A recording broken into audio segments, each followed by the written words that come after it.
چشمانش آنقدر تیز است که میتواند طعمه را از 1.5 کیلومتری تشخیص دهد. شاهین هم اندازه کلاغ است، اما سرعت سلاح اوست.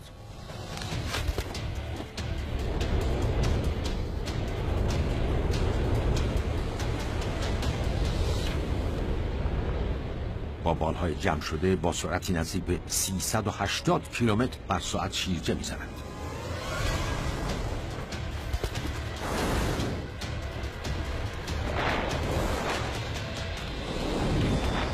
طعمه‌ای در میان آسمان.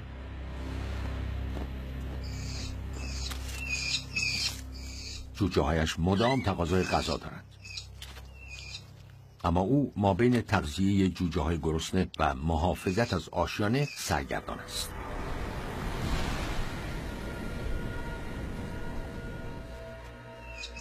به هر چیزی که عبور می کند به عنوان یک تهدید نگاه می کند.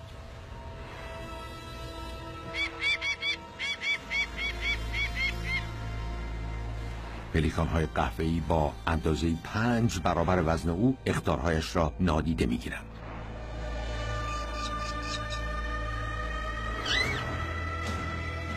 اشتباهی خطرناک.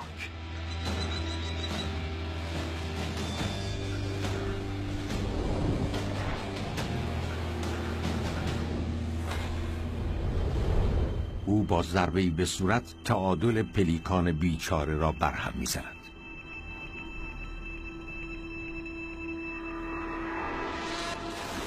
یکی می‌افتد و او همچنان به دنبال بقیه می‌رود.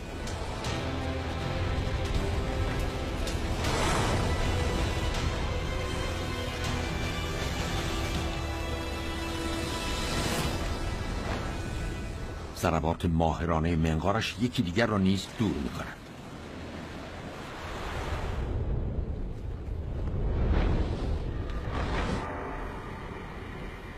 اما هنگامی که او به دنبال پلیکان هاست، تهدیدی واقعی راه لانه را در پیش می‌گیرد. یک مار نقب زن 1.5 متری. آنها کوهنوردانی ماهرند و در بالا و پایین این صخره‌های ماسه‌ای شکار می‌کنند. این مارها می توانند به راحتی جوجه های بیدفاع شاهین را ببلند.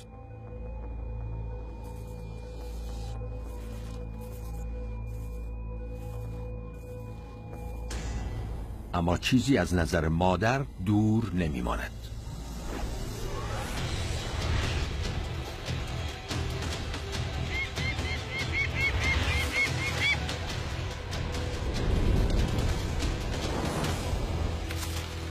تنها یک ضربه برای دور شدن مار کافی است.